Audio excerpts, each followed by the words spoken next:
अस्सलाम वालेकुम दोस्तों, बेंगलुरु में अतुल सुभाष के साथ जो हुआ, उन्हें जिस हैरेसमेंट से गुजरना पड़ा वो किसी के साथ भी हो सकता है, इवन आपके साथ भी।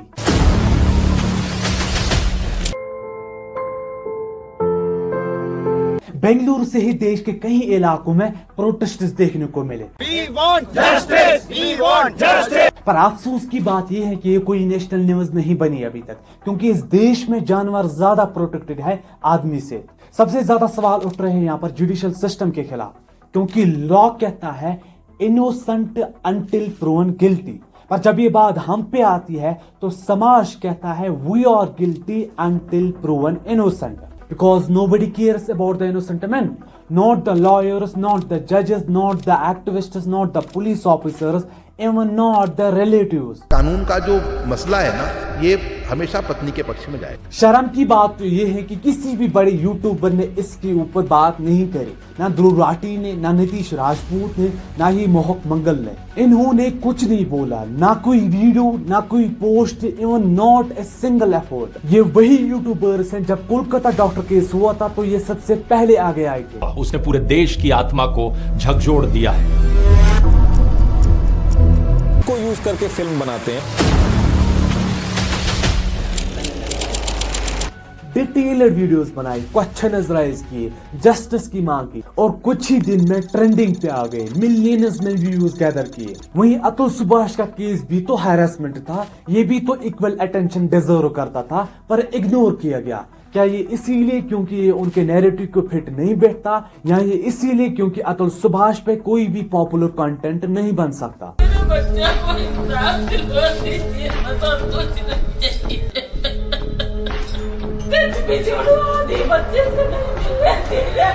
लेकिन कुछ ऐसे यूट्यूबर्स हैं जिन्होंने इस पे बात की, जैसे अभी एंड हिज पार्टनर। हम आगे बात करेंगे इन यूट्यूबर्स के ऊपर कि इनकी हिपोक्रेसी इतनी बढ़ चुकी है कि एक सिंगल वीडियो नहीं बना पाई अतुल सुभाष के ऊपर। इस घटना के मुख्य आरोपी हैं नीता सिंघानिया और उसकी मां निशा और उसका भाई अनुराग। ये तीनों इस मामले के मुख्य आरोपी हैं और उन्हीं के साथ रीता कौशिक जो इस मामले की जज थी, अबे काहे की जज, जो 5 लाख रुपए मांग रही थी अतुल सुभाष से इस केस को खत्म करने के लिए। जब तक हमारा ये वीडियो आप तक पहुंचेगा शायद आउटरीच रुक चुकी होगी, शायद प्रोटेस्ट्स खत्म हो चुके होंगे, पर क्या देश में हो रहे मैन के ऊपर हैरेसमेंट रुक चुके होंगे? अतुल सुभाष का केस अब तक आप भूले नहीं होंगे। साल के पहले दिन ठीक उसी तरह एक और केस ने हिंदुस्तान को हिला दिया।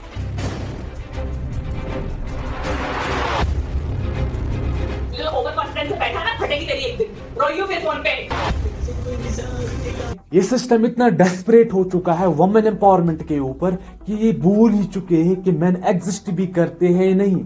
वुमेन एम्पावरमेंट का ये मतलब नहीं है कि एक आदमी के साथ इतना टॉर्चर किया जाए कि वो 24 पेज का सुसाइड नोट लिखे और फिर सुसाइड करे। अतुल सुभाष, अतुल सुभाष, अतुल सुभाष, अतुल सुभाष, अतुल सुभाष, अतुल सुभाष, अतुल सुभाष, अतुल अतुल अतुल सुभाष की खबर सुनते ही पूरे सोशल मीडिया में ओपिनियंस और इमोशंस की बाढ़ सी आ गई। मरने से पहले अपने कई पन्नों पर अतुल सुभाष ने जो लिखा उससे पढ़कर आपका दिल फट जाएगा। उसकी वाइफ और उसकी घर वालों के बारे में पढ़कर आप यही सोच सकते हैं कि कोई इंसान इतना घिनौना और लालची कैसे हो सकता है।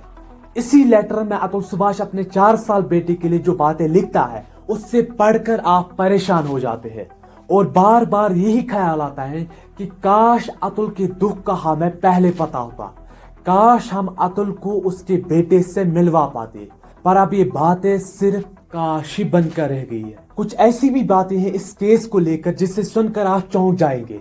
अतुल ने जब कोर्ट जज से ये कहा कि एनसीआरबी का डेटा बताता है कि दहेज के चलते झूठे केसेस में ना जाने कितने ही आदमी हर साल सुसाइड करते हैं, तो इसके ऊपर अतुल की बीवी और उसकी मां ने कहा कि अगर ऐसा है तो तुम सुसाइड क्यों नहीं कर लेते। आखिरी सुनवाई के दौरान अतुल जब जानपुर गया तो उन्हें देखकर अतुल की सास ने कहा कि अरे तुम तो जिंदा हो, हमें तो लगा तुमने से सुसाइड कर ली होगी। इस पर अतुल सुभाष का जवाब था कि अगर मैं मर गया तो तुम्हारी पार्टी कैसे चलेगी, इस पर अतुल की सास ने कहा कि वो तो फिर भी चलेगी। तुम्हारे मरने के बाद तुम्हारी सारी प्रॉपर्टी तुम्हारी बीबी के नाम होगी। तुम्हारे माँ बाप मरने के बाद उनकी भी प्रॉपर्टी तुम्हारे बीबी के नाम होगी। तुम्हारा खानदान सारी जिंदगी कोर्ट के चक्कर काटेगा।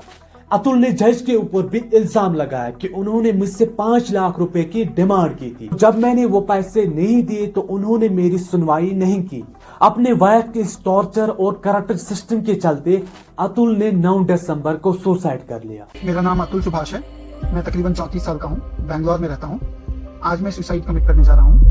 अतुल इस सिस्टम से इतना नाराज थे कि उन्होंने अपने नोट में ये तक लिख दिया कि मेरी अस्थियां तब तक न बहाया जाए जब तक मुझे इंसाफ न मिले, और अगर मुझे इंसाफ नहीं मिला तो मेरे अस्थियों को कोर्ट के बाहर किसी गटर में फेंक दिया जाए। शर्म की बात तो यह है कि एक साइड से एक AI इंजीनियर ने हैरेसमेंट से तंग आकर अपनी जान गंवा ली, वहीं दूसरी साइड से इस मोहतरमा को देखिए। 1 घंटा 20 मिनट का उन्होंने वीडियो बनाया। उनके फ्रस्ट्रेशन का लेवल देखिए किस लेवल पे है। राइट 24 पन्नों का उन्होंने नोट बनाया। इतना वो फ्रस्ट्रेट थे अपनी फैमिली से, अपने परिवार से उन्होंने बात क्यों नहीं करी इस बारे में। ये वीडियो देखकर आप अंदाजा लगा सकते हैं कि इंडिया में इस वक्त कितना टॉक्सिक फेमिनिज्म फैल चुका है। इसने तो इस पूरी वीडियो में इंडियन कल्चर की तो धज्जियां उड़ा दी है। पहली बात तो ये कि इस लड़की को शर्म आनी चाहिए ऐसी बातें करते हुए। खुद तो इसने वेस्टर्न कल्चर अपनाया है और ज्ञान हमें दे रही है। अब आप इस सिचुएशन को रिवर्स कीजिए और फिर बताइए, अगर वहां पे कोई आदमी होता और ये घटना किसी महिला के साथ हुई होती तो उस आदमी का लोग क्या क्या करते। ये हालत हो चुकी है इस देश की। अब चलिए ब्रेक डाउन करते हैं इन यूट्यूबर्स की हिपोक्रेसी को। सबसे पहले ध्रुव राठी, जिसने अपने रेपुटेशन बिल्डिंग की, काउंटलेस वीडियोस बनाए, एजुकेशनल और जस्टिस के बारे में, पॉलिटिकल स्कैंडल्स को एक्सपोज किया, भ्रष्टाचार के बारे में बात करी। लेकिन जब अतुल सुभाष की बात आई तो छुप बैठे। अतुल के केस को मेंशन करना जरूरी नहीं समझा। अब नीतीश राजपूत, जो सामाजिक मुद्दों पे बात करता है, जो कॉमन मैन की बात करता है, चाहे वो पॉलिटिक्स की बात हो या फिर इकोनॉमिक डिस्पैरिटी की बात हो, और जब अतुल की बात आई तो इसने तो अपनी दोनों ही आंखें बंद कर ली, जैसे कुछ हुआ ही नहीं था। आखिर क्यों? मैं आपसे पूछता हूं, क्या अतुल एक कॉमन मैन नहीं था? क्या उसके ऊपर हुई हैरेसमेंट का कोई मतलब नहीं था?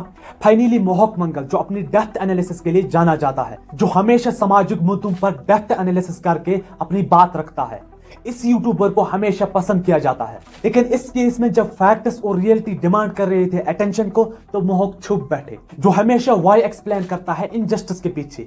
लेकिन इस बार ये छुप बैठे। आखिर क्यों?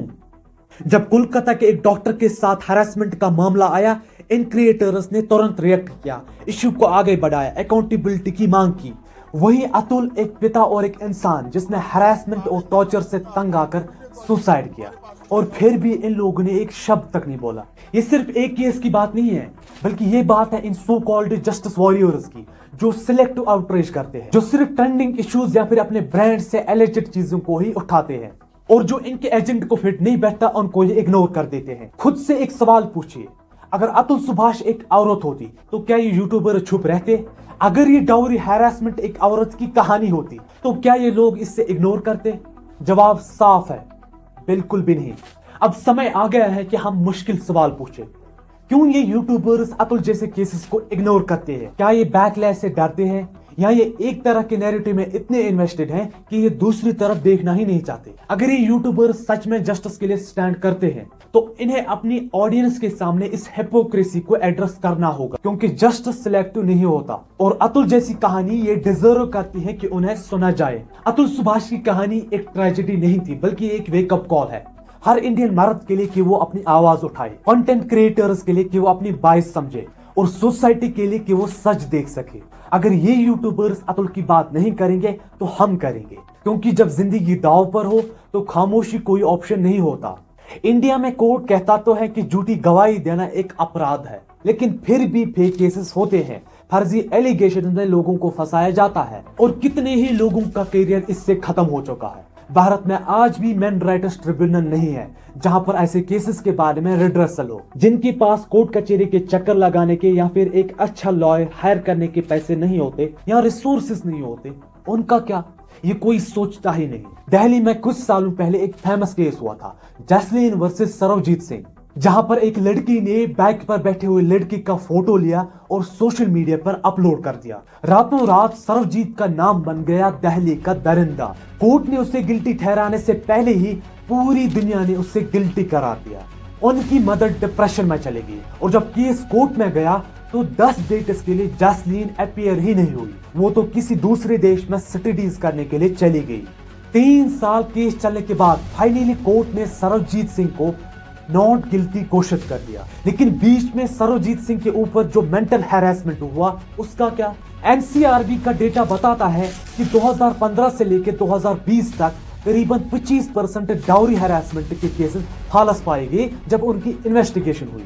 वही अप्रोक्सीमेटली 74% रेप के केसेस जो आईपीसी सेक्शन 376 में आते हैं यानी भारतीय न्याय संहिता के अंडर झूठे पाए गए। और एक सेक्शन है जो बड़ा मशहूर है 498A, मतलब हस्बैंड या हस्बैंड के रिलेटिव्स ही वाइफ पर एक्सप्लॉयटेशन कर सकते हैं। इस तरह के मामले जब 2011 में सामने आए तो उनमें से 10,193 केसेस झूठे पाए गए। फिर यही नंबर 2012 में 10,235 झूठे पाए गए। फिर यही 2013 में 10,864 के केसेस झूठे पाए गए। न जाने हजारों मर्द इस वक्त इंडिया में झूठे केसेस में सजा काट रहे हैं। ये तो कुछ भी नहीं है, हमारे इंडियन लॉज इतने डेस्परेट हो चुके हैं वुमेन की ओर कि आप सुनकर चौंक जाएंगे। मतलब क्या है समझाता हूँ। इंडियन पेनल कोड या भारतीय न्याय संहिता दोनों में रेप को इस तरह से डिफाइन किया गया है कि सिर्फ एक मैन इंटरसेक्ट हो सकता है और वुमेन विक्टिम। ये बहुत प्रॉब्लमैटिक है। हमेशा मर्द ही एक्यूज होगा और एक महिला ही विक्टिम। अभी ये कैसा कानून है? हमारे लॉज कहते हैं कि सिर्फ हस्बैंड और हस्बैंड के रिलेटिव्स ही वाइफ पर क्रूरलिटी कर सकते हैं। और तो और ये एक नॉन बेलेबल कॉग्निजेबल ऑफेंस है। हस्बैंड और उसकी फैमिली को 3 साल या उससे ज्यादा की सजा हो सकती है। अगर इन लॉज को सही समय पर ठीक नहीं किया गया तो नतीजा आपके सामने है, बल्कि इससे बुरा होने वाला है। अब करंट सिचुएशन पे आते हैं इस केस के बारे में। पहली बात तो ये कि ट्रेजेडी हुई थी 9 दिसंबर 2024 को और ठीक 4 दिन बाद अतुल की वाइफ नीता सिंघानिया और उसकी मां और उसका भाई अनुराग को अरेस्ट किया गया। और अफसोस की बात यह है कि रीता कौशिक जो इस मामले की जज थी उन पर अभी तक कोई भी इन्वेस्टिगेशन नहीं की गई और करंटली ये तीनों जुडिशियल कस्टडी में है और इन्वेस्टिगेशन चल रही है। वाह, मतलब 20 दिन से ज्यादा होने को हो रहे हैं और अभी तक इन्वेस्टिगेशन ही चल रही है।